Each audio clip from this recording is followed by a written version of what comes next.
From IMS 2024, this is our annual appointment. Ben Turner on Enjoy Television. Me, yeah. Of course. Always good to see you here, yeah.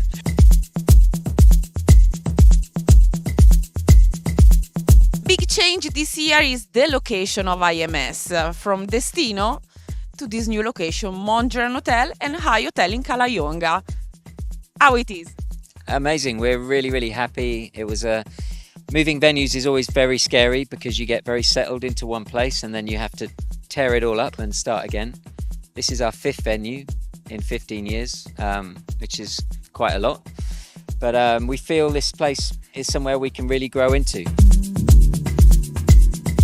The focus of this edition is rebuilding our community. Rebuilding from what? I think the reason I fell in love with this music and the reason this culture began in the first place was about this community on the dance floor. The DJ was more hidden away in the corner and it was about the people and about their connectivity and the relationships. And when I used to go to clubs and festivals in London in the 90s or Glasgow or anywhere, the people I met became friends for life because you had this connectivity around music and it didn't matter what your background was, what your politics were. If you were rich or poor, it was about we love this music, and that's how I watched this industry grow. We're now in 2024 and we have our own industry issues, which is one thing, but it was more about what's going on in the bigger issues around the world and, you know, Russia, Ukraine, Israel, Palestine.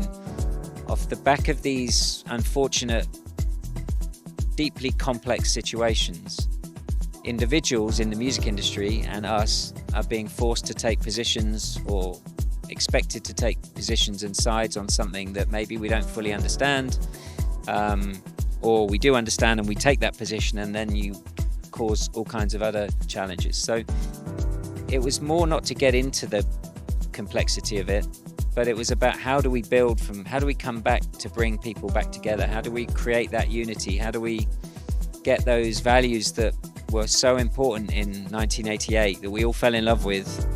Somehow as time goes on and this becomes multi-billion-dollar businesses, everyone's chasing the money, and then you've got this thrown in the mix, these world events. We just wanted to create a narrative and a dialogue that was about how to try to bring that back.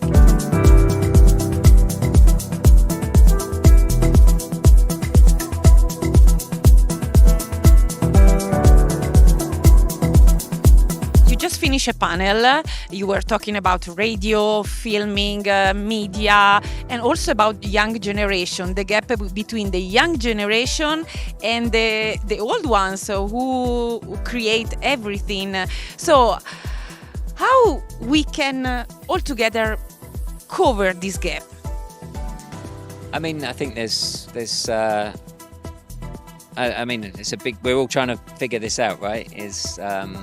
We're IMS, you have the Association for Electronic Music, you have Mixmag, you have DJ Magazine, you have all these different platforms.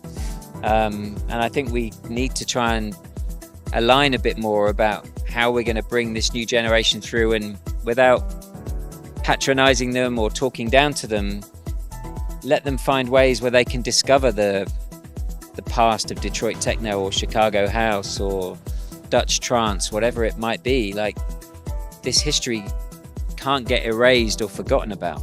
And understandably, if you're 22 years of age today and you've just discovered Sarah Landry, do you care about where that music came from? No, you're just enjoying the music, having a great time, and I respect that. But I think the music industry is about people who love music, so our focus is to ensure that people do understand that past and this stuff doesn't get forgotten.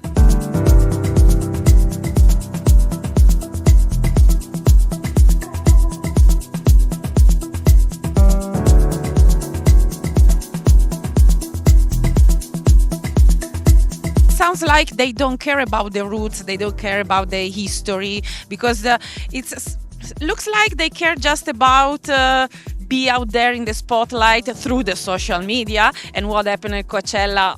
Yeah.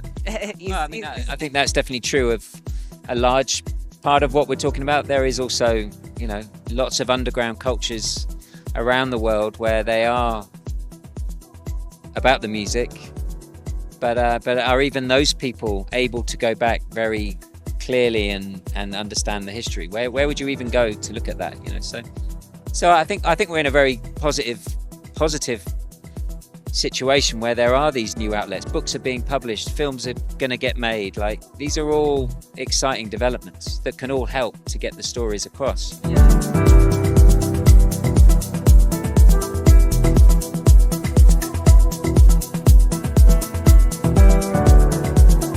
We will reach like a point where the scene will reset and restart again, maybe from vinyls, from culture, or where we are going?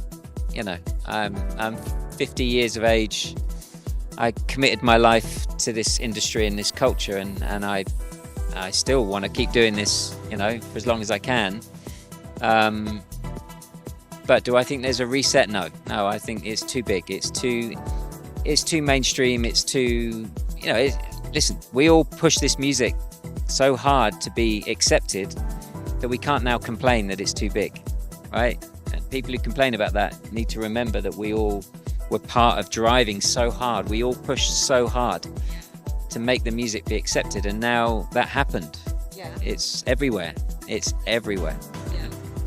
Yeah. So I think it's just upon the people who have positions, whether you're the editor of a podcast on RA, or you run IMS like we do, or you run a festival in Berlin, that you use your position to get that blend of past, present and the future right, and that you work to make sure you represent all sides.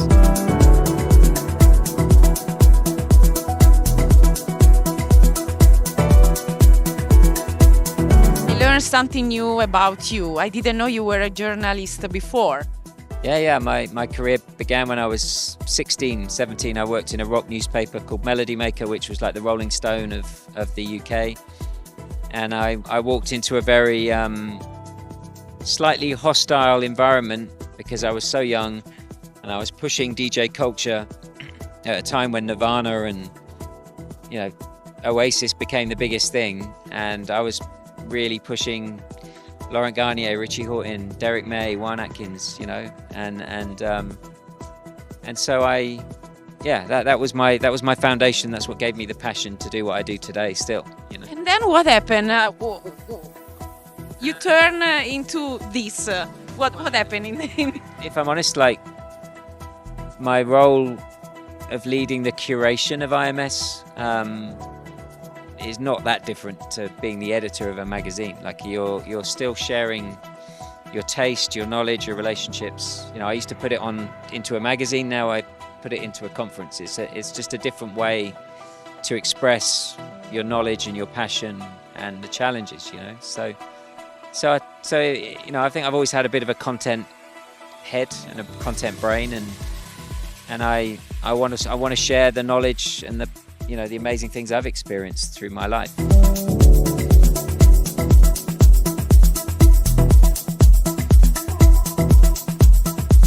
What we have to expect from IMS for the future? Well, we're now partnered with Beatport. They've been a fantastic partner for us. They're really supportive. They trust us to do what we want to do, help us where we need help. Our big goal was to just grow Ibiza and to keep making this the main event, but we are going to start to do some more international, smaller events. And then one day soon, we'd love to do something, another summit as big as this somewhere in a different part of the world, that doesn't affect what happens here. Because I think now with the infrastructure, with their support, we feel we could maybe do something like that again. We used to do China, we did IMS Asia Pacific, we did IMS Engage in Los Angeles. We're very proud of those events, but they worked for a period of time. Conceptually, they did what they needed to do, But I think it would be nice to have something, that reflects somewhere in the Americas, something like that. So where, on the other side? Don't know yet.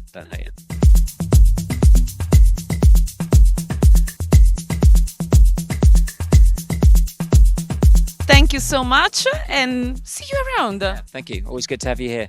Thank you.